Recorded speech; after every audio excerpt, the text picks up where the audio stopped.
Hello friends, welcome back to our new video. तो कैसे हैं आप लोग? उम्मीद करता हूं कि आप सभी लोग बढ़िया होंगे। तो फ्रेंड्स, आज की वीडियो में मैं आपको बताने वाला हूं कि आप यूनियन बैंक का केवाईसी फॉर्म कैसे भर सकते हैं। तो चलिए, टाइम को बिना वेस्ट किए हुए वीडियो में आगे बढ़ते हैं और आपको स्टेप बाय स्टेप सिखाते हैं कि आप किस प्रकार से अपना फॉर्म फिल करेंगे। तो फ्रेंड्स, यूनियन बैंक के केवाईसी फॉर्म को फिल करने के लिए सबसे पहले आपको अपनी ब्रांच से केवाईसी फॉर्म को ले लेना है। केवाईसी फॉर्म लेने के बाद आपसे सबसे पहले पूछता है नेम। तो यहाँ पर आपको प्रत्येक लेटर कैपिटल में लिखकर अपना नाम लिख देना है। इसके बाद हमसे पूछता है एड्रेस। तो एड्रेस में सबसे पहले आपको लिखना है अपनी कॉलोनी का नाम। उसके बाद डैश लगा के अपनी सिटी का नाम लिखना है। फिर आपको ब्रैकेट में अपने स्टेट का नाम लिखना है और फिर डैश लगा के आपको अपने पिन कोड लिखना है। इस प्रकार से आपको अपना पूरा एड्रेस लिखना है। एड्रेस के बाद आप और नीचे देखेंगे तो हमसे कस्टमर आईडी पूछता है। तो कस्टमर आईडी और अकाउंट नंबर ये दोनों आपको आपकी अपनी बैंक की पासबुक में मिल जाएंगे। तो वहां से देख के आप दोनों को फिल कर लीजिए। इसके बाद आप और नीचे देखेंगे तो यहाँ पर आपसे दो ऑप्शन पूछता है, there is no change in my current address. यदि आप अपने करंट एड्रेस में चेंज नहीं करना चाहते हैं तो आप पहले वाले बॉक्स में टिक करेंगे, और यदि आप अपने करंट एड्रेस को चेंज करना चाहते हैं तो आप दूसरे वाले बॉक्स में टिक करेंगे। यदि आप अपने एड्रेस को चेंज नहीं करना चाहते हैं तो आप फ्लैट नंबर से लेके पिन तक इतने ऑप्शंस को ब्लैंक छोड़ देंगे। यहाँ पर आपको कुछ भी भरने की ज़रूरत नहीं है। यदि आप अपने एड्रेस को चेंज करना चाहते हैं तो आप दूसरे वाले बॉक्स में टिक करेंगे और यहाँ पर आप फ्लैट नंबर लिखेंगे। फ्लैट नंबर के बाद आप और नीचे देखेंगे तो हमसे रोड नेम पूछता है। तो यहाँ पर आपको अपना रोड नेम लिख देना है। फिर हमसे लैंडमार्क पूछता है। यदि आपके घर के पास कोई फेमस जगह है तो वहाँ का नाम आपको यहाँ पे लिख देना है। जैसे मेरे घर के पास शिव मंदिर है तो मैंने यहाँ पे शिव मंदिर लिख दिया है। फिर हमसे सिटी पूछता है तो यहाँ पर आपको अपनी सिटी का नाम लिख देना है। फिर स्टेट पूछता है तो यहाँ पर आपको अपने राज्य का नाम लिख देना है। फिर पिन पूछता है तो आपको यहाँ पे अपना पिन कोड नंबर लिख देना है। फिर हमसे मोबाइल नंबर पूछता है तो यहाँ पर आपको अपने 10 डिजिट का मोबाइल नंबर लिख देना है। पर ध्यान देना है कि आपका जो मोबाइल नंबर आपके बैंक अकाउंट में लिंक है, आपको वही मोबाइल नंबर यहाँ पे लिखना है।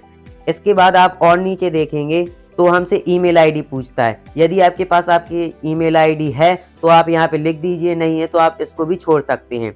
उसके बाद हमसे पूछता है फादर्स नेम। तो यहाँ पे आपको अपने पिताजी का नाम लिख देना है। बस आपको ये चीज़ ध्यान देना है कि प्रत्येक लेटर एक बॉक्स में आए। और जैसे आपके पिताजी का नाम राम कुमार है तो आप पहले में लिखेंगे आर, दूसरे में ए, फिर एम, फिर एक बॉक्स छोड़ के कुमार लिखेंगे। यदि साथ में राम कुमार है तो आपको फिर एक बॉक्स नहीं छोड़ना है। आई होप कि आपको समझ में आ गया होगा। फिर आपको मदर्स नेम लिखना है। तो ऐसे ही आपको प्रत्येक लेटर एक बॉक्स में लिखना है और प्रत्येक लेटर आपको कैपिटल बनाना है। फिर मदर नेम के बाद आप और नीचे देखेंगे तो यहाँ पर आपकी डेट ऑफ बर्थ पूछता है। तो यहाँ पर आपको अपनी डेट, फिर मंथ और फिर ईयर लिख देना है। इसके बाद आप और नीचे देखेंगे तो हमसे पैन नंबर पूछता है। तो यहाँ पर आपको अपना पैन नंबर लिख देना है। फिर आप और नीचे देखेंगे तो हमसे पूछता है प्रूफ ऑफ डॉक्यूमेंट सबमिटेड, यानी आप अपने सबूत के तौर पे कौन सा डॉक्यूमेंट इसमें सबमिट करना चाहते हैं। तो आप यदि आधार कार्ड को सबमिट करना चाहते हैं तो आप आधार कार्ड लिख दीजिए। पैन कार्ड को सबमिट करना चाहते हैं तो पैन कार्ड लिख दीजिए। यदि वोटर आईडी कार्ड को सबमिट करना चाहते हैं तो वोटर आईडी कार्ड लिख दीजिए। इसके बाद आप और नीचे देखेंगे तो हमसे पूछता है कंट्री ऑफ रेजिडेंस। तो यहाँ पर आपको इंडिया लिख देना है। फिर हमसे पूछता है occupation of individual be specific. तो आपका कौन सा व्यवसाय है। तो जैसे मैं बिजनेस करता हूं तो मैंने यहाँ पे बिजनेस लिख दिया है। यदि आप जॉब करते हैं तो आप जॉब लिख दीजिए। यदि आप स्टूडेंट है, हाउस वाइफ हैं, तो आप जो कुछ भी हो आपको यहाँ पे लिख देना है।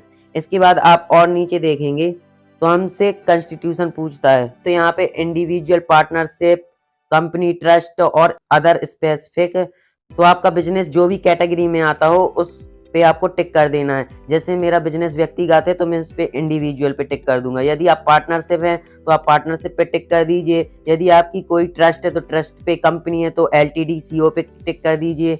और यदि आपका इनमें से कोई नहीं है तो अदर पे आप टिक कर सकते हैं। इसके बाद आपकी एनुअल इनकम पूछता है। तो यहाँ पे आपको लाख में अपनी एनुअल इनकम लिख देनी है। यदि आप स्टूडेंट हैं या फिर हाउस वाइफ हैं तो आपकी एनुअल इनकम नहीं है तो आप इसको ब्लैंक छोड़ सकते हैं। उसके बाद हमसे पूछता है मेजर सोर्स ऑफ इनकम। तो यहाँ पे जैसे मेरा किराना स्टोर का बिजनेस है तो मैंने यहाँ पे किराना स्टोर लिख दिया है। आपका और किसी चीज़ का बिजनेस हो तो आप यहाँ पे लिख सकते हैं, या आपकी कोई और जॉब हो जैसे इंजीनियर, तो यहाँ पे आप वो लिख सकते हैं। इसके बाद आपको और नीचे जो ये बॉक्स है इनको छोड़ देना है। इसके बाद आप और नीचे देखेंगे तो यहाँ पे हमसे फिर से अकाउंट नंबर पूछता है, तो यहाँ पर आपको अपना अकाउंट नंबर लिख देना है। फिर हमसे पूछता है signature as per bank's record, जो आप अपने बैंक में साइन किए हुए हैं, जब आपने खाता खोला था उसमें आपने जो साइन किए थे, या आप पैसे को डिपॉजिट या विड्रॉ करते हो उसमें जो साइन करते हैं, उस साइन को सेम टू सेम यहाँ पे आपको कर देना है। इसके बाद हमसे डेट पूछता है, तो जिस डेट को आपको अपना फॉर्म जमा करना है उस डेट को यहाँ पे लिख देना है। उसके बाद आपको अपनी पासपोर्ट साइज की फोटो यहाँ पे लगा देनी है। तो इस प्रकार से आपका केवाईसी फॉर्म पूरा भर चुका है। अब बात करते हैं कि इसमें कौन कौन से डॉक्यूमेंट आपको लगाने हैं। तो इसमें डॉक्यूमेंट को अटैच करने के लिए आपको आधार कार्ड की दोनों साइड की फोटोकॉपी करवानी है, पैन कार्ड की फोटोकॉपी करवानी है और बैंक की पासबुक की फोटोकॉपी करवानी है, और इनको एक साथ अटैच करके आपको जमा कर देना है।